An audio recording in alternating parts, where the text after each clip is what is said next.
ପିଏମ୍ସିରେ ରାଜଲକ୍ଷ୍ମୀ ବାଳିକା ଉଚ୍ଚ ବିଦ୍ୟାଳୟରେ ପିଏମ୍ଶ୍ରୀ ଉତ୍ସବ ପାଳିତ ହୋଇଛି। ପ୍ରଧାନ ଶିକ୍ଷୟିତ୍ରୀ ମାମିନା ବେହେରାଙ୍କ ସଭାପତିତ୍ୱରେ ଅନୁଷ୍ଠିତ ଏହି ଉତ୍ସବରେ ଚିକିଟି ବିଧାୟକ ମନୋରଞ୍ଜନ ଦାସ ସାମନ୍ତରା ମୁଖ୍ୟ ଅତିଥି ରୂପେ ଯୋଗଦେଇ ଶୃଙ୍ଖଳିତ ଶିକ୍ଷା ଗ୍ରହଣ ସହିତ ବୈଜ୍ଞାନିକ ମନୋବୃତ୍ତି ସହ ସମାଜ ସେବାରେ ନିୟୋଜିତ ହେବା ପାଇଁ ପରାମର୍ଶ ଦେଇଥିଲେ।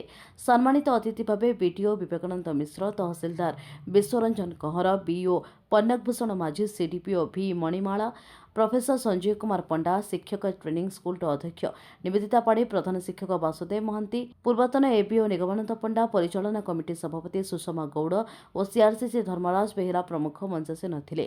ପିଲାମାନଙ୍କ ଦ୍ୱାରା ପ୍ରଦର୍ଶିତ ବିଭିନ୍ନ ପ୍ରକଳ୍ପଗୁଡ଼ିକ ଅତିଥିମାନେ ବୁଲି ଦେଖିଥିଲେ।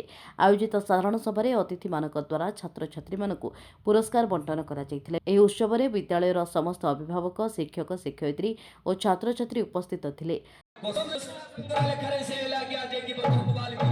अच्छा किंतु कवि सम्राट उपेन्द्र भंज ताकू हां एटा जन उपरास रे लिखि दिले सेटा बन उपरास रे लिखि कोन बोली बन उपरास रे के विदेश विलास बन उपरास हां से पति दबावनटा के से आज्ञा 72 पद आज्ञा 4 पद गाइबा हां से पति दबावनटा के से हनरे हां एठी भंजप बन उपरास रे लिखि हां कधीरानु हाय